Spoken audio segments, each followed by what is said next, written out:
আল্লাহু আকবার, আল্লাহু আকবার। মধ্যপ্রাচ্যের দেশে দেশে ঈদ উল ফিতর উদযাপন, আল আকসা মসজিদে বিশেষ মোনাজাত। প্রবাসী বাংলাদেশিদের আয়োজনে ইউরোপে সবচেয়ে বড় ঈদের জামাত পর্তুগালে। এবং প্রেসিডেন্ট আল শারার নেতৃত্বে সিরিয়ায় আনুষ্ঠানিকভাবে অন্তর্বর্তীকালীন সরকার গঠিত, মেয়াদ 5 বছর। দেশ পুনর্গঠনই মূল লক্ষ্য।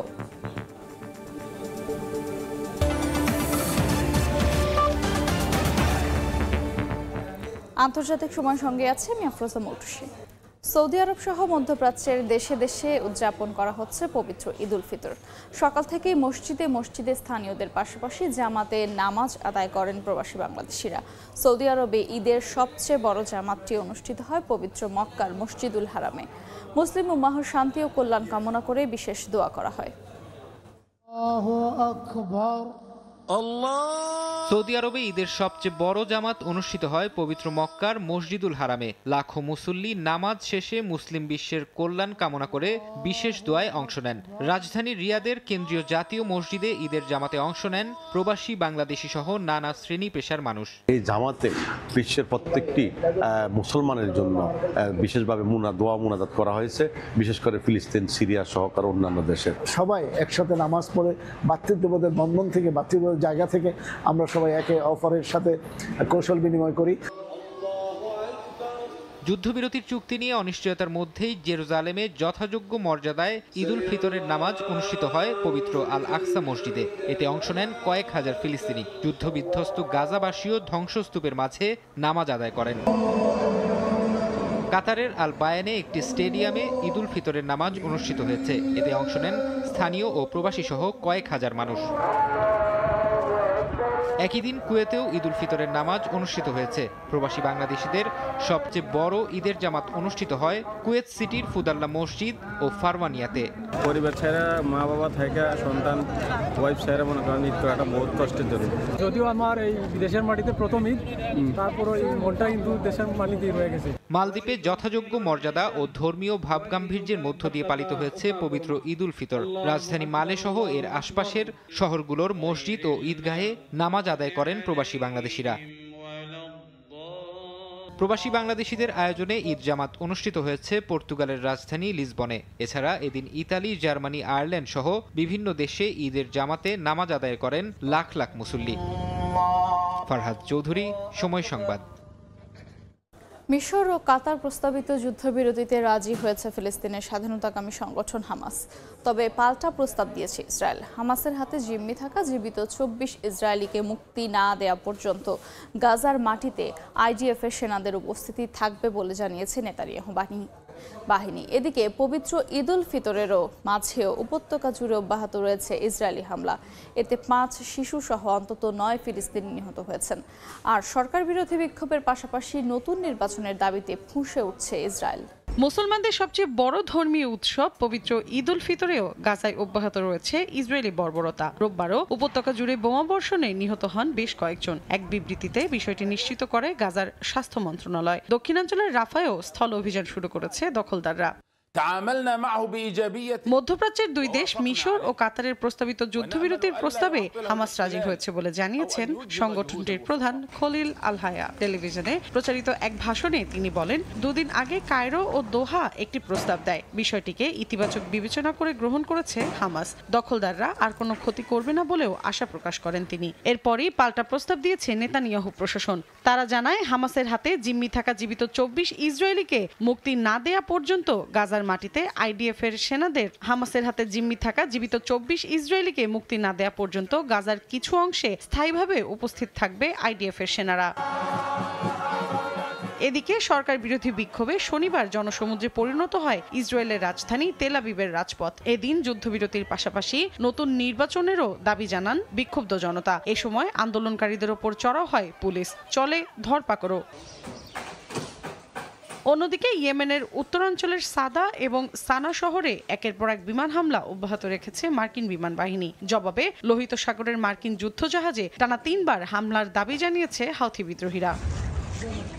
মৌসুমী সাথী, সময় সংবাদ। দীর্ঘ 1 মাস সিয়াম সাধনার পর মুসলমানদের ঘরে আনন্দ নিয়ে এসেছে পবিত্র ঈদ উল ফিতর, কিন্তু উৎসবের আমেজ ফেরেনি গাজাবাসীর জীবনে। নেই নতুন কাপড় কিংবা ভালো খাবারের কোনো আয়োজন। ইসরায়েলিদের হামলার ভয়ে ঘর ছেড়ে বের হতে নারাজ কোমলমতি শিশুরা। বাসিন্দাদের আশা দ্রুতই বন্ধ হবে সংঘাত, কার্যকর হবে যুদ্ধবিরতি। খোলা আকাশের নিচে বসবাস, তবুও শিশুদের মুখে হাসি ফোটানোর সামান্য একটু চেষ্টা। 2023 সালের 7 অক্টোবর অবরুদ্ধ উপত্যকায় ইসরায়েলি বাহিনীর হামলা শুরুর পর দ্বিতীয় ঈদ উল ফিতরেও স্বাভাবিক হয়নি গাজার বাসিন্দাদের জীবন। মুসলমানদের সবচেয়ে বড় ধর্মীয় উৎসব সবার জন্য খুশির বার্তা নিয়ে আসলেও গাজাবাসীর মধ্যে নেই ছিটে ফোটাও। আমরা চাই খুব দ্রুত এই দুঃস্বপ্নের অবসান হোক এবং যুদ্ধবিরতি আসুক। আমাদের বাচ্চারা নির্ভয়ে ঘুমাতে পারে না, ঈদের দিনও তারা ভয়ে বাইরে গিয়ে খেলতে পারে না। ইসরায়েলিদের হামলা থেকে বাঁচতে ঘরে থাকতে চায় তারা।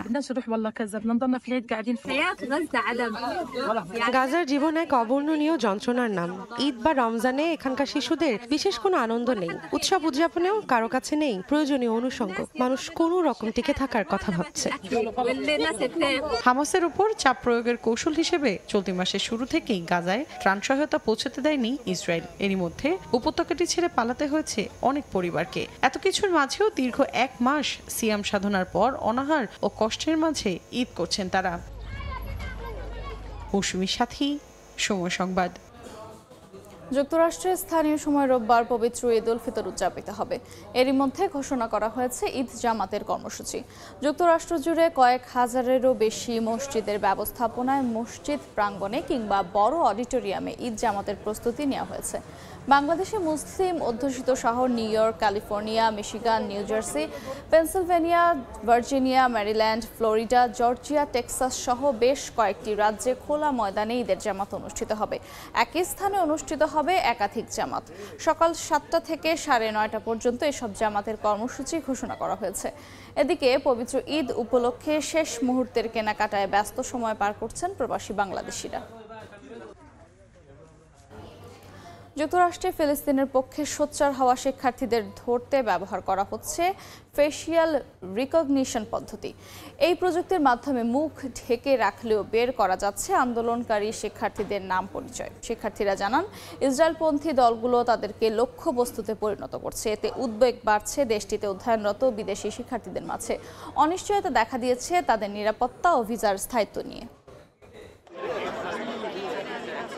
গাজায় ইসরায়েলি তাণ্ডবের প্রতিবাদে বিভিন্ন সময়ে বিক্ষোভ করতে দেখা যায় যুক্তরাষ্ট্রের বিভিন্ন বিশ্ববিদ্যালয়ের বিদেশি শিক্ষার্থীদের। নিজেদের নিরাপত্তাজনিত শঙ্কা থেকে অনেকেই বিক্ষোভে অংশ নিয়েছিলেন মাস্ক ও স্কার্ফ পরে। তাতেও রেহাই পাচ্ছেন না ফিলিস্তিনের পক্ষে সোচ্চার হওয়া শিক্ষার্থীরা। ফেসিয়াল রিকগনিশন নামের আধুনিক এক প্রযুক্তির মাধ্যমে মাস্ক পরা অবস্থাতেই প্রকাশ পেয়ে যাচ্ছে নাম পরিচয়। কর্তৃপক্ষ এই প্রযুক্তি ব্যবহার করে ফিলিস্তিনপন্থী আন্দোলন দমনের চেষ্টা করছে বলে অভিযোগ বিক্ষোভে অংশ নেওয়া শিক্ষার্থীদের। ইসরায়েলপন্থীরা এসব তথ্য ট্রাম্প প্রশাসনের কাছে জমা দিচ্ছে বলেও জানান তারা। এতে উদ্বিগ্ন কলম্বিয়া ও নিউ ইয়র্ক বিশ্ববিদ্যালয়ের শিক্ষার্থী সহ যুক্তরাষ্ট্রে অধ্যয়নরত বিদেশি শিক্ষার্থীরা। তারা জানান, বিভিন্ন ইসরায়েলপন্থী দল এই প্রযুক্তির মাধ্যমে লক্ষ্যবস্তুতে পরিণত করছে তাদের। এতে করে অনিশ্চয়তা তৈরি হয়েছে নিরাপত্তা ও ভিসার স্থায়িত্ব নিয়ে। এমনকি হুমকির মুখে পড়েছে আন্তর্জাতিক এসব শিক্ষার্থীদের পড়াশোনাও। বিশ্ববিদ্যালয় থেকে বহিষ্কার হওয়ার আশঙ্কাও করছেন অনেকে। আমি শঙ্কিত, একই সঙ্গে আমি রেগেও আছি। আমি আসলে এখানে পড়াশোনা করতে এসেছি। বিশ্লেষকরা বলছেন, এই প্রযুক্তি শিক্ষার্থীদের মত প্রকাশের স্বাধীনতাকে বাধাগ্রস্ত করবে। অন্যদিকে প্রযুক্তির বিশ্লেষকদের দাবি, এই প্রযুক্তির লক্ষ্য অপরাধ প্রবণতা রোধ করা। যেসব ব্যক্তি বিক্ষোভের আড়ালে সহিংসতায় লিপ্ত হচ্ছেন তাদের চিহ্নিত করতেই এই প্রযুক্তি ব্যবহার করা হচ্ছে। কাকুলি আখতার, সময় সংবাদ। মিয়ানমারের শক্তিশালী ভূমিকম্পে নিহতের সংখ্যা ছাড়িয়েছে 1700। আহত হয়েছেন প্রায় 3500 মানুষ। থাইল্যান্ডে ভূকম্পনে ধসে পড়া ভূতল ভবনের ধ্বংসস্তূপের নিচে এখনও আটকে আছেন অনেকে। তাদের উদ্ধারে অভিযান অব্যাহত রয়েছে। মিয়ানমারে শুক্রবারের 7.7 মাত্রার ভূমিকম্পে ব্যাপক ধ্বংসযজ্ঞের সৃষ্টি হয়েছে। মৃতের সংখ্যা 1,500 ছাড়িয়েছে। পাল্লা দিয়ে বাড়ছে আহতের সংখ্যাও। মিয়ানমারের দ্বিতীয় বৃহত্তম শহর মান্ডালয়ে ভবন ধসে পড়ার পাশাপাশি রাস্তাঘাট, সেতু এবং বিমানবন্দর মারাত্মকভাবে ক্ষতিগ্রস্ত হয়েছে। এ বিপর্যয়ের মধ্যেই আন্তর্জাতিক উদ্ধার কর্মীদের প্রবেশের অনুমতি দিয়েছে দেশটির সামরিক সরকার। এরই মধ্যে উদ্ধারকারী দল পাঠিয়েছে রাশিয়া ও চীন। ভারত সহ বিভিন্ন দেশ সহায়তা পাঠিয়েছে। মার্কিন প্রেসিডেন্ট ডোনাল্ড ট্রাম্পও সহযোগিতার আগ্রহ প্রকাশ করেছেন। মিয়ানমারের সেনা প্রধান ও ক্ষমতাসীন জান্তা সরকারের প্রধান মিন অং লাইং শনিবার মান্ডালয় পরিদর্শন করেছেন। সামরিক সরকারের মালিকানাধীন সংবাদ মাধ্যম MRTV জানিয়েছে তিনি ক্ষতিগ্রস্ত এলাকাগুলো ঘুরে দেখেন এবং উদ্ধার তৎপরতা পর্যবেক্ষণ করেন। তবে ভূমিকম্প মোকাবিলায় সরকারের যথাযথ প্রস্তুতি না থাকা নিয়ে জনগণের মধ্যে ক্ষোভ বাড়ছে। এদিকে ভূমিকম্পের প্রভাব পড়েছে থাইল্যান্ডেও। রাজধানী ব্যাংককে 33 তলা একটি নির্মাণাধীন ভবন ধসে পড়ে, যেখানে এখনো অনেকে আটকা আছেন। উদ্ধার কাজে যুক্ত হয়েছে মার্কিন সামরিক বাহিনী ও চীনের প্রযুক্তিগত বিশেষজ্ঞরাও। ব্যাংককের মেডিকেল সার্ভিসের মহাপরিচালক টাওয়েসিন ভিসানুওথিন বলেন, ধ্বংসস্তূপের নিচে কারো জীবিত থাকার সংকেত পাওয়া গেলে দ্রুত চিকিৎসা সহায়তা দেওয়া হবে। থাইল্যান্ডের প্রধানমন্ত্রী শিনওয়াত্রা পেতংটান জানান, রাজধানীর পরিস্থিতি স্বাভাবিক হলেও ভবিষ্যতে এমন দুর্ঘটনা এড়াতে বিভিন্ন নির্মাণাধীন ভবনের কাঠামোগত পরিদর্শন চালানো হবে। তিনি আরো বলেন, ভূমিকম্পে ক্ষতিগ্রস্তদের জন্য ত্রাণ সহায়তা বিতরণ শুরু হয়েছে। সাদিয়া তাসনিম, সময় সংবাদ। আন্তর্জাতিক সময় আরো থাকছে। যুক্তরাষ্ট্র ও ইসরায়েলের বিরুদ্ধে বড় অভিযানের প্রস্তুতি ইরানের, জানালেন শীর্ষ কর্মকর্তারা। জবাবে ভারত মহাসাগরে শক্তি বাড়াচ্ছে মার্কিন সেনারা। প্রেসিডেন্ট আহমেদ আল শারার নেতৃত্বে সিরিয়ায় আনুষ্ঠানিকভাবে নতুন অন্তর্বর্তীকালীন সরকার গঠিত হয়েছে। শপথ নিয়েছেন মন্ত্রিসভার সদস্যরা। শারা জানান, নতুন এই সরকার দেশটিতে অন্তর্ভুক্তিমূলক প্রশাসন গড়ে তুলবে। অর্থনৈতিক উন্নয়ন, মানবাধিকার সুরক্ষা ও রাষ্ট্রীয় প্রতিষ্ঠান পুনর্গঠনই হবে মূল লক্ষ্য। আসাদ যুগের অবসানের পর থেকেই দেশটিতে সরকার গঠনের চাপ আসছিল পশ্চিমা বিশ্ব থেকে। আসাদ সরকারের পতনের পরে যুদ্ধবিধ্বস্ত সিরিয়ায় দেখা দেয় নানা মানবিক সংকট। এছাড়াও বিভিন্ন ক্ষেত্রে নারী ও অন্যান্য ধর্মের মানুষদের প্রতি দৃষ্টিভঙ্গির পার্থক্যের দাবিও করে পশ্চিমা বিশ্ব। একই সঙ্গে দেশটির ওপর চাপ আসছিল অন্তর্বর্তী সরকার গঠনের। পশ্চিমা সমালোচনার মুখে স্থানীয় সময় শনিবার রাজধানী দামেস্কে এক আনুষ্ঠানিকতার মাধ্যমে প্রেসিডেন্ট আহমেদ আল শারার নেতৃত্বে নতুন সরকার শপথ নেন। সিরিয়ার নতুন এই সরকারে প্রধানমন্ত্রী থাকবে না। আহমেদ আল শারা নির্বাহী কার্যক্রম পরিচালনা করবেন। তবে সরকার গঠনে এবার দেখা গেছে বিভিন্ন জাতিগত ও ধর্মীয় সম্প্রদায়ের প্রতিনিধিত্ব। নতুন সরকারের সাংবিধানিক ঘোষণা অনুযায়ী বলা হচ্ছে, ইসলামী আইনের মূলনীতি অক্ষুণ্ণ রেখে নারীদের অধিকার ও মত প্রকাশের স্বাধীনতা নিশ্চিত করা হবে। হিন্দ কাবাওয়াত নামের একজন খ্রিস্টান নারী পেয়েছেন সমাজ কল্যাণ মন্ত্রণালয়ের দায়িত্ব। 23 সদস্যের এই মন্ত্রিসভায় অন্যান্য সম্প্রদায়ের বেশ কয়েকজন পেয়েছেন গুরুত্বপূর্ণ পদ। এই সরকার পরিবর্তন ও উন্নয়নকে সামনে রেখে এগিয়ে যাবে। জনগণের আশা আকাঙ্ক্ষা পূরণ করে একটি উজ্জ্বল ও টেকসই ভবিষ্যতের দিকে ধাবিত হবে সিরিয়া। কঠোর পরিশ্রম ও আন্তরিকতা, পাশাপাশি জনগণের সহযোগিতাই এই লক্ষ্য অর্জনের মূল চাবিকাঠি। আহমেদ আল শারা জানান, এই সরকার আগামী 5 বছরের জন্য থাকবে, কাজ করবে যুদ্ধবিধ্বস্ত দেশটির অর্থনৈতিক ও সামাজিক পুনর্গঠনের পাশাপাশি দেশটিতে স্বচ্ছতা ও জবাবদিহিতা প্রতিষ্ঠায় কাজ করে যাবে নতুন এই সরকার। তবে বিশ্লেষকরা জানান, সিরিয়ার এই রূপান্তর আসলেই গণতন্ত্রের পথে এগোচ্ছে নাকি কেবলই পশ্চিমা চাপের ফলাফল, তা সময় বলে দেবে। কাকুলি আখতার, সময় সংবাদ। ইউক্রেন জুড়ে ব্যাপক ড্রোন হামলা চালিয়েছে রাশিয়া। এতে 4 জন নিহত হয়েছেন, আহত অন্তত 19 জন। ধ্বংসস্তূপের নিচে চাপা পড়েছেন অনেকেই। দুই দেশই জ্বালানির স্থাপনায় হামলার জন্য একে অন্যকে দোষারোপ করছেন। যুদ্ধের ময়দানে দুপক্ষের সেনাদের মধ্যে তীব্র সংঘাত অব্যাহত আছে। কুর্স্ক, খার্কিভ ও কুপিয়ানস্ক অঞ্চলে সেনাদের ব্যাপক লড়াইয়ের খবর পাওয়া গেছে। রুশ প্রতিরক্ষা মন্ত্রণালয় দাবি করেছে, তারা কুর্স্কের নতুন একটি এলাকার পুনর্নিয়ন্ত্রণ নিয়েছে। জেলেনস্কি বাহিনী জানিয়েছে, তারা একদিনে 100টিরও বেশি স্থানে রুশ সেনাদের সঙ্গে সম্মুখ লড়াই করেছে। কাকুলি আখতার, সময় সংবাদ। যুক্তরাষ্ট্র ও ইসরায়েলের বিরুদ্ধে বড় ধরনের অভিযানের প্রস্তুতির কথা জানিয়েছেন ইরানের শীর্ষ সামরিক কর্মকর্তারা। পাল্টা ব্যবস্থা নিতে মার্কিন বাহিনীও ভারত মহাসাগরে সামরিক শক্তি বৃদ্ধি করছে। এতে আঞ্চলিক অস্থিরতা আরও বাড়ার আশঙ্কা করছে বিশ্লেষকরা।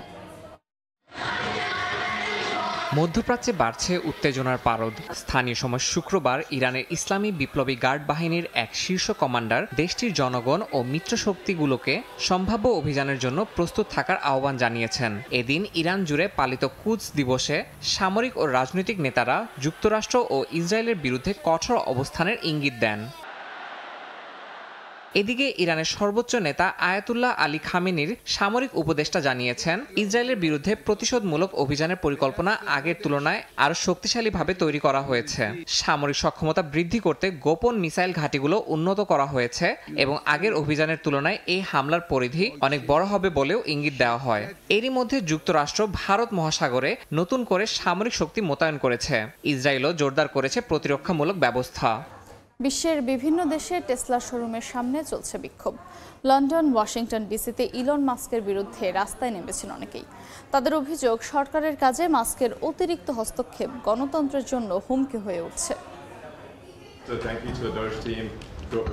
মার্কিন প্রশাসনের দাপ্তরিক কাজে হস্তক্ষেপ যেন কাল হয়ে দাঁড়িয়েছে ধনকুবের ইলন মাস্কের জন্য। মার্কিন প্রেসিডেন্ট ডোনাল্ড ট্রাম্পের ডিপার্টমেন্ট অফ গভর্নমেন্ট এফিসিয়েন্সির দায়িত্ব নিয়ে হাজারো প্রশাসনিক কর্মকর্তাকে ছাঁটাইয়ের পর থেকে মাস্কের বিরুদ্ধে জনগণের অসন্তোষ চরমে উঠেছে, যা প্রভাব পড়ছে তার ব্যবসায়িক প্রতিষ্ঠানগুলোর উপর। শনিবার লন্ডনের নর্থ অ্যাক্টনের টেসলা শোরুমের সামনে একদল মানুষ জড়ো হন। টেসলা কিনবেন না এবং ইলনকে দেউলিয়া করুন লেখা প্ল্যাকার্ড হাতে দেখা যায় তাদের। গাড়ি বিক্রি চললেও বাইরের প্রতিবাদকারীরা মাস্কের বিরুদ্ধে তাদের ক্ষোভ প্রকাশ করছিলেন। তাদের দাবি, মাস্ক এখন শুধু একজন ব্যবসায়ী নন, বরং সরকারের কাজে হস্তক্ষেপ করছেন। যুক্তরাষ্ট্রেও চলছে একই প্রতিবাদ। ওয়াশিংটন ডিসির জর্জ টাউনের টেসলা শোরুমের সামনে মানুষ প্ল্যাকার্ড হাতে বিক্ষোভ করেন। তাদের দাবি, মাস্কের সরকারি ভূমিকা যুক্তরাষ্ট্রের ভবিষ্যতের জন্য বিপজ্জনক। মেরিল্যান্ডের রকভিলে টেসলার সার্ভিস সেন্টারের সামনে প্রায় 500 লোক জড়ো হয়ে প্রতিবাদ করেন। তাদের দাবি, মাস্ক স্বৈরাচারী নীতির দিকে এগোচ্ছেন এবং সরকারের বিভিন্ন গুরুত্বপূর্ণ সংস্থার বাজেট কমিয়ে দিচ্ছেন। তারা টেসলা মালিকদের গাড়ি ও শেয়ার বিক্রির দাবি জানান, যেন প্রতিষ্ঠানটি আর্থিকভাবে ক্ষতিগ্রস্ত হয়। ফক্স নিউজের একটি সাক্ষাৎকারে ইলন মাস্ক বলেন, সরকারের সঙ্গে যুক্ত হওয়ায় তার ব্যবসা ক্ষতিগ্রস্ত হচ্ছে, কিন্তু তিনি যা করছেন তা শুধুমাত্র দেশের উন্নতির কথা ভেবে করছেন। সাদিয়া তাসনিম, সময় সংবাদ। দক্ষিণ কোরিয়ার অভিশংসিত প্রেসিডেন্ট ইউন সুক ইয়োলের পক্ষে বিপক্ষে বিক্ষোভ করেছেন কয়েক হাজার বাসিন্দা। এছাড়া রাশিয়ার পক্ষ নেওয়ার অভিযোগে জর্জিয়াতে সরকার বিরোধী বিক্ষোভে যোগ দেন শত শত মানুষ। আর পেরুতে অপরাধ মোকাবেলায় ব্যর্থতার জন্য প্রেসিডেন্ট দিনা বলুয়ার্তের বিরুদ্ধে বিক্ষোভ হয়েছে দেশটির রাজধানী লিমায়। দক্ষিণ কোরিয়ার অভিশংসিত প্রেসিডেন্ট ইউন সুক ইয়োলের অভিশংসনের রায়কে ঘিরে দুই ভাগে বিভক্ত দেশটির জনগণ। সিউলের আদালতে আলোচনা চলছে ইয়োলকে আনুষ্ঠানিকভাবে অভিশংসন বা পুনর্বহাল বিষয়ে। এমন পরিস্থিতিতে স্থানীয় সময় শনিবার ইয়োলের পক্ষে বিপক্ষে বিক্ষোভে নামেন কয়েক হাজার মানুষ। অভিশংসন বাতিল করে তাকে পুনর্বহালের দাবি জানান ইয়োলপন্থীরা। সমর্থন জানান গেল ডিসেম্বরে ইয়োলের সামরিক আইন জারির চেষ্টাকেও। সামরিক আইনের বৈধতা রয়েছে। সামরিক আইনের মাধ্যমে দক্ষিণ কোরিয়ার জনগণ জাগ্রত হয়েছে। ইউনের অভিশংসন বাতিল করা উচিত। এদিকে শুক্রবার জর্জিয়ার রাজধানী তিবিলিসিতে দেশটির সরকারের বিরুদ্ধে বিক্ষোভ করেন শত শত মানুষ। গেল নভেম্বরে ক্ষমতাসীন ড্রিম পার্টি জর্জিয়ার যোগদানের আলোচনা স্থগিত রাখলে বিক্ষোভ ছড়িয়ে পড়ে দেশ জুড়ে। বর্তমান সরকার রাশিয়ার পক্ষ নিচ্ছে বলে অভিযোগ করেন বিক্ষুব্ধরা। আন্দোলন চলাকালে বিরোধী দলীয় নেতাসহ বেশ কয়েকজন গ্রেফতার হয়েছেন। এছাড়া সরকার বিরোধী বিক্ষোভ হয়েছে লাতিন আমেরিকার দেশ পেরুর রাজধানী লিমায়। শুক্রবার শহরটির পার্লামেন্ট ভবনের সামনে জড়ো হন বিক্ষোভকারীরা। প্রেসিডেন্ট দিনা বলুয়ার্তের সরকার দেশটিতে চলমান সহিংসতা রুখতে ব্যর্থ হচ্ছে, এমন অভিযোগ করেন আন্দোলনকারীরা। দাবি জানান পেরুতে অপরাধ দমনের। পরে বিক্ষোভকারীরা পার্লামেন্টে প্রবেশের চেষ্টা করলে ছত্রভঙ্গ করে দেয় পুলিশ। কাকুলি আখতার, সময় সংবাদ। নোবেল শান্তি পুরস্কারের জন্য মনোনীত হয়েছেন পাকিস্তানের সাবেক প্রধানমন্ত্রী ইমরান খান। কারাবন্দী এই নেতাকে নোবেল শান্তি পুরস্কারের জন্য মনোনীত করেছে পাকিস্তান ওয়ার্ল্ড অ্যালায়েন্স। নরওয়ের রাজনৈতিক দল পার্টিয়েট সেন্ট্রামের সহযোগিতায় এই মনোনয়ন ঘোষণা করা হয়। মানবাধিকার ও গণতন্ত্রের প্রচেষ্টার স্বীকৃতি স্বরূপ তাকে এই মনোনয়ন দেওয়া হয়েছে। এর আগে 2019 সালে দক্ষিণ এশিয়ায় শান্তি প্রচেষ্টার জন্য ইমরান খানকে এই পুরস্কারের জন্য মনোনীত করা হয়েছিল।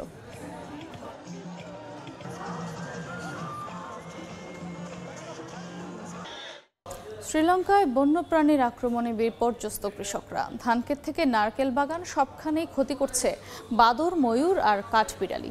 পরিস্থিতি এতটাই ভয়াবহ যে অনেক কৃষক চাষাবাদ ছেড়ে দিয়েছেন। সংকট মোকাবেলায় প্রাণী গণনা শুরু করেছে শ্রীলঙ্কা সরকার। তবে প্রাণীদের মারার পরিবর্তে সমাধান খুঁজছেন বৌদ্ধ ভিক্ষুরা। দাম্বুলার প্রাচীন বৌদ্ধ মন্দিরে এখন অন্যরকম ব্যস্ততা। শিশুদের সঙ্গে নিয়ে বাদর গুনছেন বৌদ্ধ ভিক্ষুরা। নোটবুকে টুকে রাখা হচ্ছে প্রতিটি প্রাণীর সংখ্যা। শ্রীলঙ্কায় কৃষকদের সবচেয়ে বড় শত্রু হয়ে উঠেছে বাদর, ময়ূর আর কাঠবিড়ালি। ফসলের ক্ষতির পরিমাণ এতটাই বেড়েছে যে কৃষকদের অনেকে ফসল ফলানো বন্ধ করে দিয়েছেন। এটা একটা বৌদ্ধ দেশ। আমরা প্রাণী হত্যা সমর্থন করি না, আবার আমাদের প্রাণীগুলো বিদেশে রপ্তানির পক্ষেও নই। তাই একটা বিকল্প উপায় হতে পারে এসব প্রাণীকে নির্জন দ্বীপে পাঠানো। কৃষকদের দুর্ভোগ চরমে। 72 বছর বয়সী বাসিন্দা গণাসেনা ফসল পাহারা দিচ্ছেন এয়ারগান হাতে। দিনের পর দিন ফসল নষ্ট হয়, চরম হতাশ তিনি। রাতারাতি সমস্যার সমাধান না হলেও সরকারের উদ্যোগ তাকে আশার আলো দেখাচ্ছে বলে জানান তিনি। 10 বছর আগেও বাদরের সংখ্যা কম ছিল। এখন শুধু বাদরই নয়, বন্য শূকর আর ময়ূরের সংখ্যা এতটাই বেড়েছে যে ফসল ফলানোরই কোনো উপায় নেই। এই গণনা হয়তো সময় নেবে, কিন্তু যদি সরকার এটাকে কার্যকরভাবে চালিয়ে নেয় তাহলে কৃষকরা অন্তত কিছুটা স্বস্তি পাবে। কৃষকদের দুর্ভোগ স্বীকার করেছেন সরকারি কর্মকর্তারাও। শ্রীলঙ্কার কৃষি ও প্রাণী সম্পদ উপমন্ত্রী বলেছেন, বন্যপ্রাণীর আক্রমণে বহু জমি পতিত হয়ে পড়েছে। এই প্রাণীগুলোর কারণে কৃষকদের ফসল চাষ করা কঠিন হয়ে পড়েছে। মানুষ চাষাবাদ ছেড়ে দিচ্ছে। এই গণনার মাধ্যমে আমরা বুঝতে পারবো কি পরিমাণ প্রাণী আছে এবং কিভাবে সমস্যার সমাধান করা যায়। শ্রীলঙ্কায় বাদরের উৎপাত শুধু কৃষকদের সমস্যা নয়, পর্যটকদের জন্য নতুন এক চ্যালেঞ্জ। ঐতিহাসিক সিগিরিয়া দুর্গের আশেপাশে পর্যটকদের ব্যাগ ছিনিয়ে নিচ্ছে বাদরের দল। কেউ সেলফি তুলতে গেলে হাত থেকে খাবার বা জিনিসপত্র টেনে নিয়ে যাচ্ছে তারা। একদিকে কৃষকদের দুর্ভোগ, অন্যদিকে পর্যটনের সংকট। সব মিলিয়ে শ্রীলঙ্কার বন্যপ্রাণী এখন জাতীয় ইস্যুতে পরিণত হয়েছে। ফসল রক্ষা আর প্রাণী সংরক্ষণের দোটানায় পড়েছে শ্রীলঙ্কা। তবে প্রাণী গণনার মধ্য দিয়ে হয়তো একটি সমাধান খুঁজে পাবে দেশটি। ততদিন পর্যন্ত কৃষকরা হয়তো থাকবেন বন্দুক হাতে আর বৌদ্ধ ভিক্ষুরা ব্যস্ত থাকবেন গুনতির খাতায়। ইয়াসমিন অনন্যা, সময় সংবাদ। ট্রাম্পের নতুন করে শুল্ক আরোপের শঙ্কার মধ্যেই বাণিজ্যিক ক্ষেত্রে পারস্পরিক সহযোগিতার ঘোষণা দিয়েছে দক্ষিণ কোরিয়া, চীন ও জাপান। স্থানীয় সময় রোববার দক্ষিণ কোরিয়ার সিউলে বৈঠকে বসেন 3 দেশের বাণিজ্য মন্ত্রীরা। গত 5 বছরের মধ্যে এটাই তাদের প্রথমবারের মতো অর্থনৈতিক সংলাপ। বৈঠকের পর এক যৌথ বিবৃতিতে বলা হয়, 3 দেশই নিজেদের মধ্যে মুক্ত বাণিজ্য চুক্তির আলোচনায় এগিয়ে নেওয়ার পক্ষে। বিশ্লেষকরা বলছেন, যুক্তরাষ্ট্রের বাণিজ্য নীতির বদলে যাওয়ায় পূর্ব এশিয়ার 3 অর্থনৈতিক শক্তি একে অপরের সঙ্গে সম্পর্ক আরও ঘনিষ্ঠ করার চেষ্টা করছে। তবে তারা আরও বলছেন, মুক্ত বাণিজ্য চুক্তির ভবিষ্যৎ নির্ভর করবে পরবর্তী দফার আলোচনার অগ্রগতির ওপর। এই ছিল আন্তর্জাতিক সময়ে।